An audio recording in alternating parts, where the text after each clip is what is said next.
Yesterday I posted one small change to have big benefits on your fertility, both sperm and egg, right? And that was to cut out sugary drinks. And I mentioned also added sugar in particular. And this person is asking, okay, well, what about desserts? If you're having a sweet dessert a few times a week, is that going to impact your hormones and your fertility?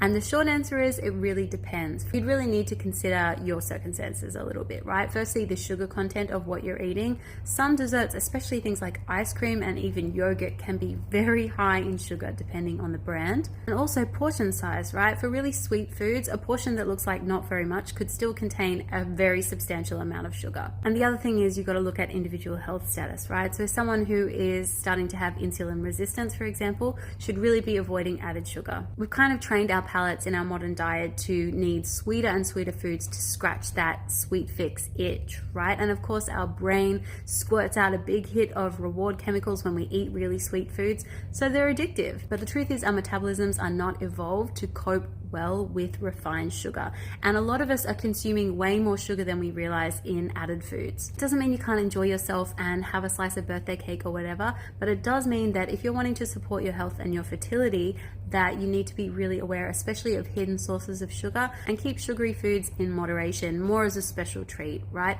Something like a couple of pieces of dark chocolate and a handful of nuts, for example, is a really good alternative.